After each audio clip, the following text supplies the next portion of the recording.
কচু পাতা দিয়ে এইরকম একটা ভর্তার রেসিপি খেতে কিন্তু দুর্দান্ত লাগে। গরম ভাতে তো কোনো কথাই হবে না, খেতে অসাধারণ হয় বন্ধুরা।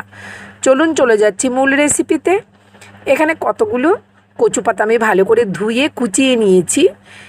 এইবার আমি একটা কড়াইতে কচু পাতাগুলো দিয়ে সামান্য জল দিয়ে সেদ্ধ করে নেব।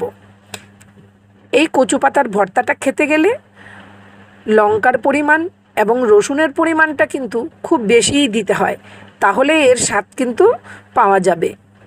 এবার আমি সামান্য একটু জল দিয়ে দিলাম, পরিমাণ মতো কাঁচা লঙ্কার লবণ দিয়ে দিলাম।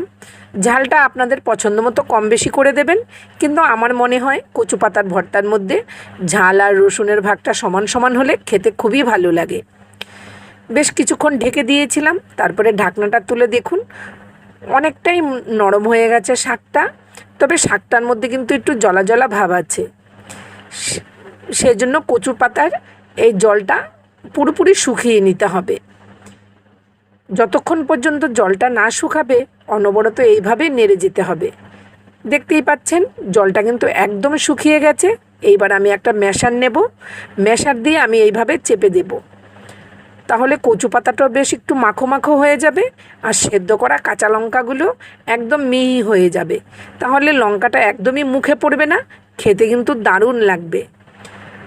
সামান্য একটু লেবুর রস দিয়ে দিলাম যাতে গলা কুটকুট না করে, সেজন্যে বেশ ভালো করে নেড়ে চেড়ে এবার আমি নামিয়ে নিচ্ছি। কড়াইটা ধুয়ে নিয়ে চলে আসলাম। পরিমাণ মতো সর্ষের তেল দিয়ে দিলাম, একটা শুকনো লঙ্কা, কুচানো পেঁয়াজ দিয়ে দিয়েছি। দিয়ে পেঁয়াজটা আমি খুব ভালো করে লাল করে নিয়েছি। এবার তার মাঝখানে আমি দিয়ে দিচ্ছি সামান্য একটু কালো জিরে। কালো জিরেটা দিয়ে পেঁয়াজের সাথে ভালো করে মিশিয়ে নেব। খুব সুন্দর একটা কালো জিরের ফ্লেভার বেরিয়েছে। তারপরে দিয়ে দিচ্ছি থেতো করা রসুন। দেখতেই পাচ্ছেন এখানে বড় একটা রসুনের কোয়াগুলো আমি ছাড়িয়ে ভালো করে থেতো করে নিয়েছি। এবার লবণ আর হলুদ দিয়ে দিলাম, দিয়ে ভালো করে কষিয়ে নেব। রসুনের কাঁচা গন্ধটা চলে গেলে তারপরে ভাপিয়ে নেওয়া কচু পাতাগুলো দিয়ে দিতে হবে। দিয়ে এবার অনবরত ভালো করে নেড়ে যেতে হবে। খুব সুন্দর করে নেড়ে চেড়ে একদম শুকনো হলে ব্যাস নামিয়ে নিতে হবে। আর কিছুই লাগবে না বন্ধুরা, এই রকম একটা কচু পাতার ভর্তা থাকলে আর কিচ্ছু লাগবে না। গরম গরম ভাত তো এক নিমিষেই শেষ। যদি ভালো লেগে থাকে ভিডিওটা শেয়ার করে দেবেন, আর অবশ্যই কমেন্ট করে জানাবেন আমার এই রেসিপিগুলো আপনাদের কেমন লাগলো। আমার এই ভিডিওতে যদি কোনো নতুন বন্ধু দেখে থাকো তাহলে তাকে অনুরোধ করব আমার চ্যানেলটাকে সাবস্ক্রাইব করে আমার পাশে থাকতে, আর অবশ্যই একটা যাওয়ার আগে একটা লাইক আর কমেন্ট করে জানিয়ে যেতে যে আমার ভিডিওগুলো তার কাছে কেমন লাগলো।